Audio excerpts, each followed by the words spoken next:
Distinguished guests, colleagues, and friends, we gather today in an era of on demand entertainment, a paradigm so pervasive that we rarely pause to consider the forces that forged it.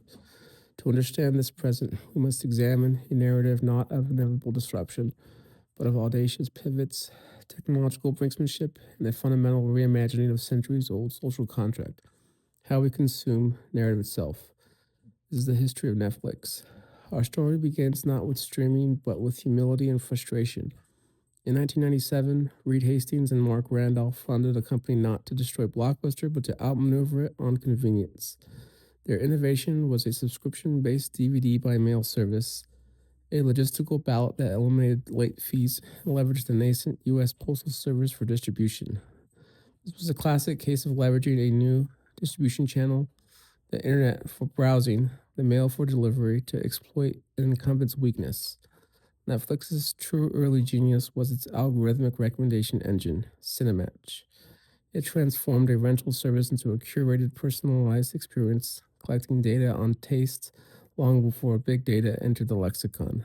This built a relationship with the customer that was about discovery, not just transaction.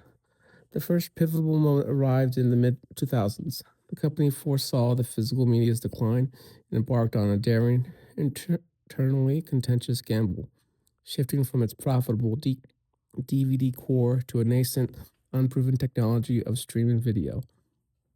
In 2007, they launched Watch Now, a limited buffering plagued ancillary service. Critics and shareholders were skeptical. This was a classic innovator's dilemma played out in real time, yet leadership understood they must cannibalize their own business before someone else did. They bet on bandwidth proliferation and user patience.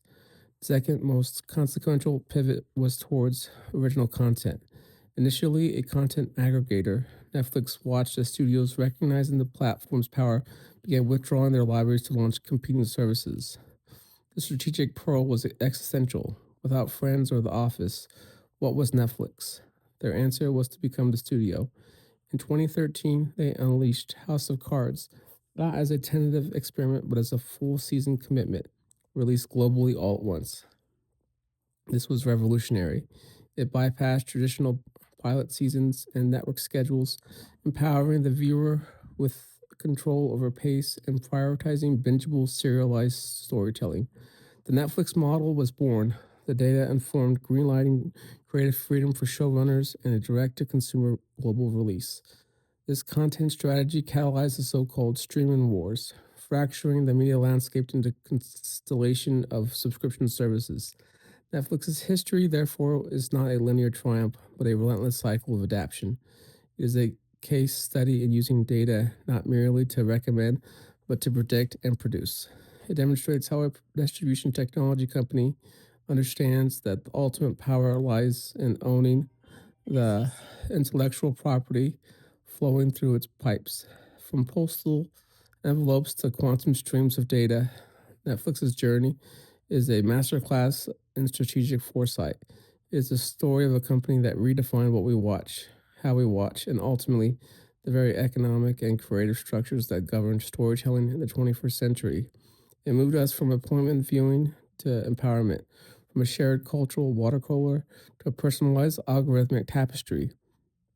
As we stand in the wake of this transformation, we recognize that Netflix did not just change an industry, it altered the temporal and social architecture of leisure itself. The history of Netflix is, in essence, the history of modern media's fragmentation and reformation, a testament to the power of embracing disruption before disruption embraces you. Thank you.